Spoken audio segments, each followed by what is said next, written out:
Volkswagen Tiguan was one of the late entries into the very competitive compact SUV segment all the way back in 2007. Now back then, it was essentially the Volkswagen of crossovers. It had a 2-liter turbocharged engine, it had an interior that was extremely high quality compared to the competition, and it was very fun to drive. Now, 2 years ago, VW completely redesigned the Tiguan, moving it to the MQB architecture, making it significantly larger, which was addressing the big flaw of the first generation model, which was its cramped interior, but also taking away some of the Volkswagen charm the Tiguan has always been known for. Now, since then, there have been a lot of new entries into the compact SUV segment, and Volkswagen has made some small changes to the Tiguan in order to keep it competitive. In fact, when I first tested this car in Colorado about 2 years ago, I really liked the overall theme of the design, but I also said it was a little boring to look at.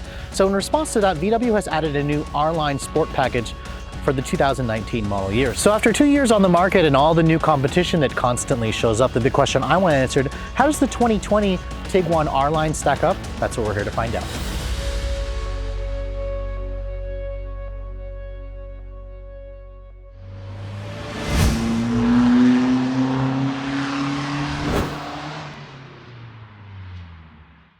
So ever since their Dieselgate emissions scandal about 5 years ago, Volkswagen has been on a mission to completely re-innovate their lineup. And that includes electrification and, of course, SUVs. In the past, Volkswagen's lineup primarily consisted of cars. However, a couple of years ago, SUVs overtook the actual sales chart to be accounting for about 53% of Volkswagen's total sales here in America. The Tiguan is widely responsible for that because this car is now the best-selling model in the VW lineup, with Volkswagen selling a little over 109,000 in 2019. Now, as you can see, for the 2020 model year, Volkswagen is making some slight changes, but overall, this is still the same rather handsome looking SUV that we saw about 2 years ago. I especially love the R-Line Sport package, which is available on the SE and this SEL trim. You can see it includes a couple of upgrades here. You have the R-Line specific grille with the small badging there to the side of the grille. You have this front underbody spoiler, which is much more aggressive looking. It includes kind of this blacked out trim with the additional chrome. This SEL premium trim that I'm showing you is the only trim level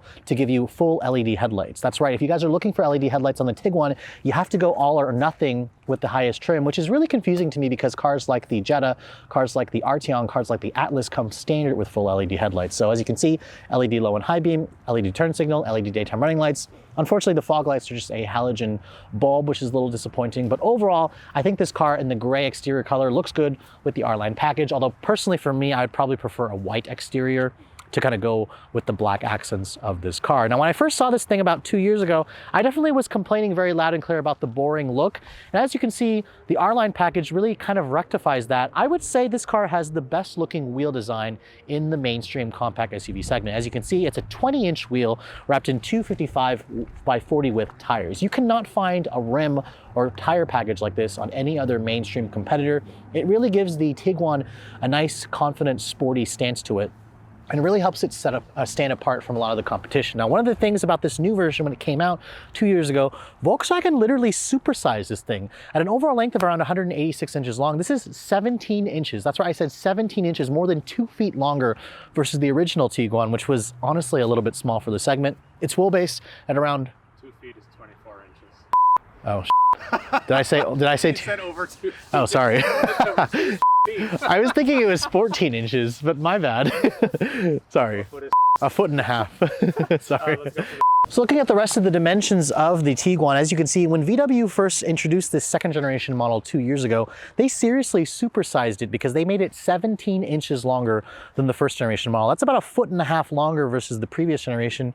And honestly, it needed it because this car, the first gen, was way too small for American buyers, which is why it had such a small back seat and very small trunk capacity. The wheelbase is around 110 inches long. Remember, this is the same MQB architecture that underpins the current Golf and the Atlas. But to be honest, when I look at this car from some of the side shots, it actually almost looks like an Atlas because it is about 6 inches longer than something like a RAV4 and a Honda CR-V. Now, following me over to the rear of the Tiguan, I don't particularly think the rear looks as good as the front. You do get these kind of LED combination rear taillights. I wish that VW made the taillights look a little bit better on the R-Line, maybe some blacked out trim. It needs a little bit more of like a chrome look to the actual taillight. It's just a little too bland for me.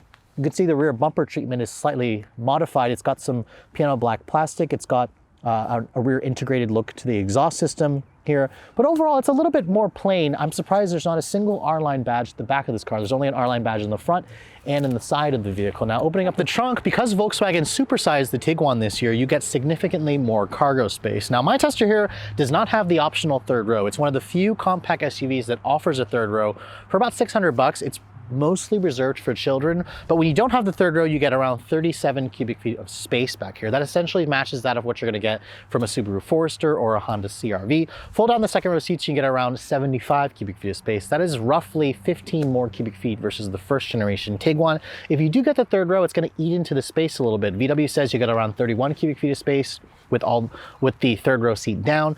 It'll increase to about 65 when you fold down all the seats. Now, looking under the floor here, I was surprised to see there is a temporary spare tire and a really nice place to store your actual cargo cover here. I know a lot of people will take that out if they need to actually put big bulky items back here, but overall the space is very usable. You can also fold the seats down from back here, and my tester includes this nifty little power lift gate. Now, moving on to the interior of the 2020 Tiguan, I'm noticing quite a few changes for the R-Line specific model. Now, first of all, shutting the door, it has a very solid thunk to it. The door also feels heavy, so that's very much what I'm used to with a German car like this Volkswagen. Now, this interior, what I really like about it are these new seats. The R-Line model kind of gives you an R-Line specific seat with the contrasting black piping. I also like this light gray interior color, which is a lot lighter than what I'm used to for a gray, so it almost looks like it's kind of like a whitish interior. It looks very nice with the gray exterior. Again, Volkswagen also offers two other color options, a black, and you can also get it with like an orange interior. Now, here's the key fob for the vehicle. As you can see, it's the current Volkswagen key fob with intelligent access key. The key itself feels a little bit lightweight and cheap. It doesn't feel quite as heavy as the old switchblade key that Volkswagen used to do. But to start the vehicle up, you guys know how to start it up. Push your foot on the brake, push the button here to start up the engine. And as you can see here, my tester is the SCL Premium, so you get two very nice looking displays. You've got the digital cockpit display, so it's like a 10-inch screen over here, and you also have an 8-inch touchscreen over here that includes Android Auto and Apple CarPlay. As you can see, the CarPlay comes right up. The screen itself looks very nice because I like how Volkswagen kind of used an entire piece of glass here that integrates the actual buttons, the touch-sensitive buttons on the sides. I will say some competitors' screens are starting to get a little bit larger than this, but I think this is a very good size. What really is missing from this car, however, is the old luxury feel. VWs used to feel like miniature Audis on the inside. And aside from the digital cockpit display, this interior is very much just class average nowadays. The Mazda CX-5 for me still has one of the nicest interiors. This dashboard you can see is a soft touch injection molded plastic.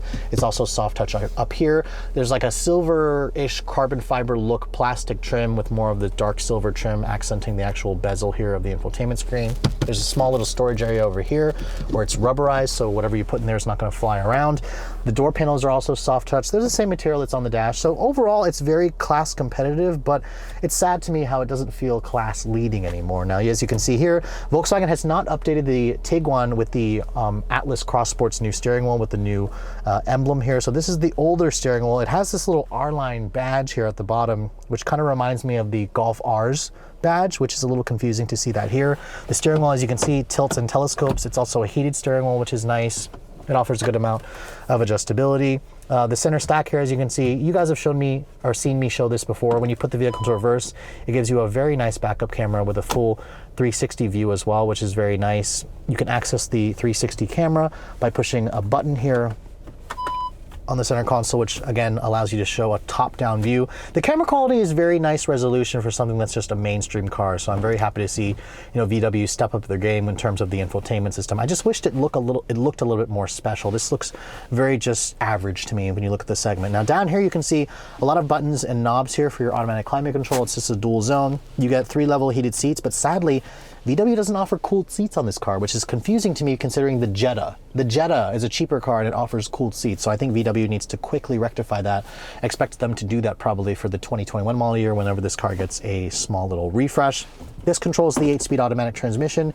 It's a very traditional shifter. It has a sport mode. You can also kick it back into a manual mode over to the side. No paddles on the wheel, which kind of surprised me for the R-Line model. I expected to find paddles. I don't like how there's a bunch of blank buttons here. I'm imagining this is stuff that isn't available on the US market Tiguan that you can get in Europe. You can also adjust the drive mode selector here between like an off-road mode There's also a custom off-road mode. There's a sport mode and an eco mode, and you can also just go into a snow mode as well. The knob itself doesn't have the typical tactile, high-quality feel that I expect from other Volkswagen products. There is a lot of good storage in here, which is nice. Big cup holders here, a wireless phone charger over here with more storage, a nice center console here that has nice and padded, but sadly, this lid doesn't slide forward and back, or it doesn't adjust. That used to be a Volkswagen hallmark, but when you open that up, you can see it's a very deep bin, which is nice, if a little bit on the small side in terms of the actual diameter of the actual center console storage. The glove compartment you can see here is a pretty good size. Your CD player is actually over there. It's damped, but it's not lined with felt. Two SD card readers there, has to do with the GPS is what I'm thinking. And then when you close this glove box here, the panoramic sunroof above me lets in a lot of light. It is optional. It's going to be included on most of the higher trims. So overall, VW added a lot of space for this generation, which makes it feel extremely roomy, which is why so many people like it now. But in terms of the old luxury, Germanic feel, I'm afraid it just doesn't have that anymore. The Fender audio system in this car is the upgraded audio system. It sounds okay, pretty much on par with a lot of the upgraded systems you hear from Toyota and from Mazda as well. So getting into the second row of the Tiguan, you can quickly see why this car is doing so well from them in terms of space. Compared to the first generation model, which had very puny amounts of rear seat legroom, I can literally stretch out back here because there is about 39 inches back here. That's matching that from what you're gonna get from a lot of the competition. I feel like this is actually more than what you find in something like the RAV4, definitely more than the CX-5, maybe more than the Forester. I think the CR-V has roughly the same amount of space as this, which is very important. The CR-V is one of the top sellers in the segment. Unfortunately, when you get back here, there are some cheaper materials on the door panels versus the front seats, which most vehicles in the segment are like that, but Volkswagen, again, used to distinguish themselves from that. You do get two map pockets over here. This SEL Premium trim gives you rear seat air vents, a USB port, but no actual rear climate controls where you can adjust your own temperature. There is a nice little armrest here that folds down, which is nice. And if you'd like, the seat folds down, but you can also kind of recline it as well to give yourself a little bit more comfort. The third row model, I believe, gives you the ability to slide the seat forward and back, but actually, this one does that as well. So even the second row model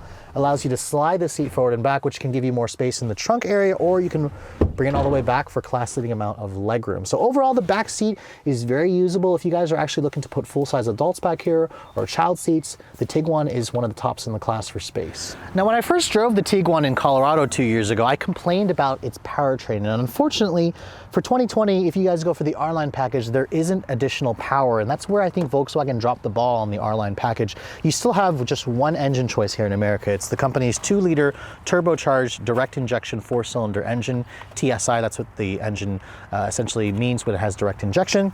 It makes 184 horsepower and about 221 pound-feet of torque. That is surprisingly less horsepower than what you got in the first generation Tiguan, which offered 200, but you do get more torque at 221. The problem with this motor is it's a detuned version of the EA 888 motor that we love in a GTI, and it's saddled with a car that weighs almost 4,000 pounds. This is one of the heavier entries in the segment because it is so big. It's also paired with an 8-speed automatic transmission, a conventional torque converter automatic that is very smooth, but a little bit lazy in its shifts. So we'll go into the test drive later on. Fuel economy is pretty normal for the class at 21 in the city, 27 on the highway. It does use regular grade gas. Now, my recommendation for Volkswagen, stuff the GTI's 2-liter turbo, which has 230 horsepower in this thing, because it definitely needs the extra 50 horsepower. In terms of the towing capacity, I couldn't find actual towing figures for the car, but most vehicles in this segment tow between 1,500 to about 3,500 pounds. So the last time I drove the Volkswagen Tiguan, it was about 2 years ago. I was in Colorado, it was at altitude, so I complained in my first review that the car was very, very sluggish. I even said, where's the turbo? So now I've got the car back in DC.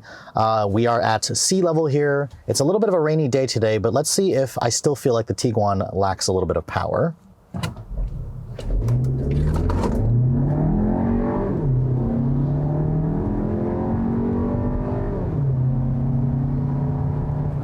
So,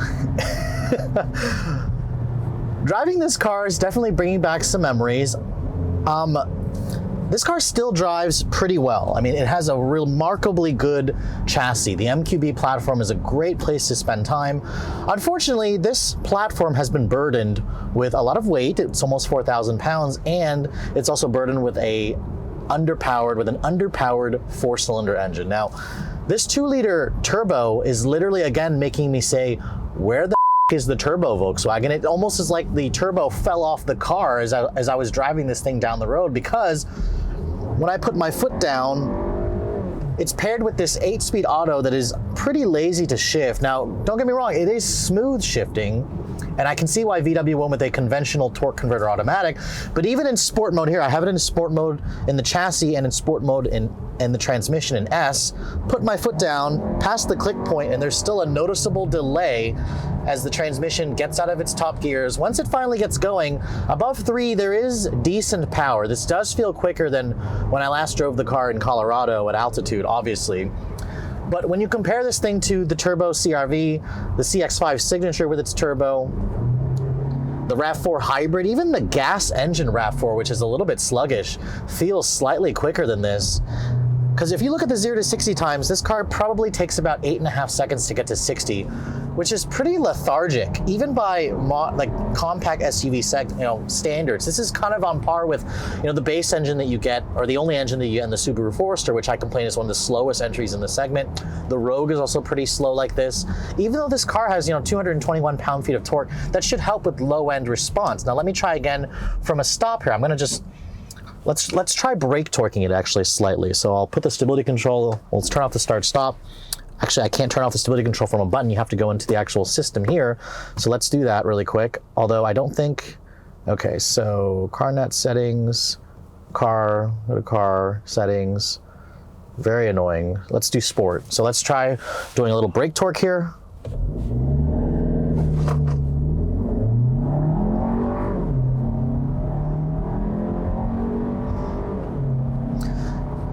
You do feel a little mid-range of power above 3,000. You feel the turbo sort of kick in, but it is truly disappointing considering that this is essentially the same company that, builds the GTI. I was hoping that the second-gen Tiguan would have some, SUV GTI driving characteristics. And you know what? In the handling department, it's actually there. The steering provides pretty good feedback. The chassis feels nice and stiff. The suspension is definitely softer than the first generation model, which is something that Americans wanted. We wanted the car to be a little bit smoother to drive. So that's all good. But I really think VW should just go ahead and stuff the 2-liter turbo from the GTI. This car should have close to 230 horsepower. That's what it should be making, especially for the price point, just to keep differentiating itself from the rest of the segment. I mean, there's a lot of choices out there, but hey, I mean, Volkswagen made this generation slower, made it roomier, made it have more tech, gave it an optional third row, and sales quadrupled. So what the hell do I know about how good this car or how bad this car is? It's just sluggish. It's not a bad car. For me, I just want it to have more power. I mean, imagine carrying 5 people in this thing, 7 people if you guys get the third row seat option. For me, it'll probably feel pretty lethargic. And by the way, I found out that the towing capacity of this car is 1,500 pounds. So that is not bad. It's pretty normal. But some of the competitors are upping it to about 3,000 or 3,500 pounds. The Tiguan itself still feels relatively special when you're driving it through a back road like this. It's just when you put your foot down, it doesn't feel special. The interior materials don't feel quite as special as they used to. It doesn't have all the luxury and tech features that Volkswagens used to differentiate themselves from. Thankfully, the seats are comfortable. You have good visibility throughout. This car, they've been making the driver assistance stuff standard equipment across even the lower trims. So my tester has blind spot monitoring, rear cross traffic alert, has lane keep assist, has adaptive cruise control with full speed range. It is missing things like a heads-up display and cooled seats. I would like to see that, but it does have heated seats and a heated steering wheel. So that at least is nice to get you have that. But overall, as a driver's SUV, the Tiguan lets you down, but as a family car, as long as you guys are okay with the acceleration being a little bit sluggish, it's still a very good car because it's comfortable, it's quiet, it's smooth, it's refined, although the engine does send a fair amount of vibration back through the steering wheel and the pedals when you're sitting there at idle. It also doesn't have the most pleasant sounds, but most vehicles in the segment with 4 cylinders tend to not to. But this 2-liter turbo does have a completely different character in other Volkswagens, and it's just a shame that Volkswagen had to neuter the engine so much for the Tiguan.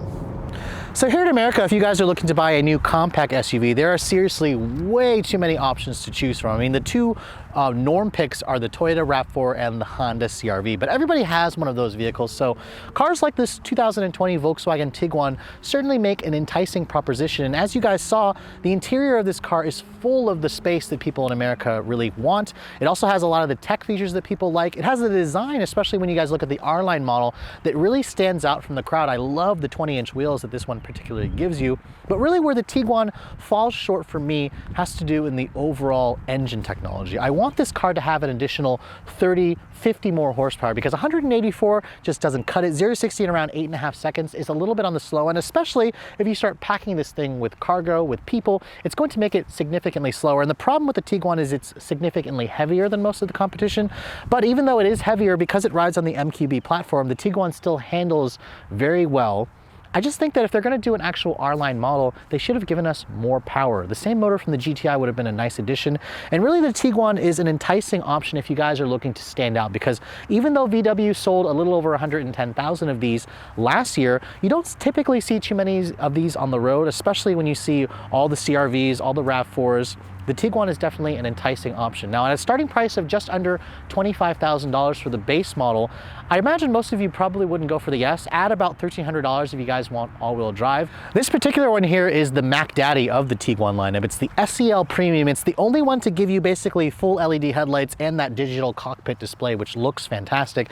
But at a sticker price of just over $39,000 with the destination charge and the R-Line Sport package, this does make the Tiguan a little bit more expensive than some of the competition. Now, keep in mind, you could also option up a RAV4 to be around $40,000 or a Mazda CX-5 Signature to be around $40,000, but this is about $5,000 more expensive than the CR-V, although I would argue that this car definitely has a much cooler look to it versus the CR-V, which tends to look a little bit like a minivan. But again, at $40,000, I expected this car to have slightly better performance in terms of the acceleration, so I really hope that Volkswagen will make that change whenever they refresh the car for the 2021 model year. But with all that said, I hope you guys have enjoyed my full overview on this 2020 Volkswagen Tiguan SEL R-Line. If you're also looking to see the latest cars I'm testing, be sure to follow me on Instagram at redline_reviews, like us on Facebook, and as always guys, please keep subscribing to the Redline Reviews YouTube channel for all the latest reviews. Thank you so much for watching. I'll catch you all in the next video.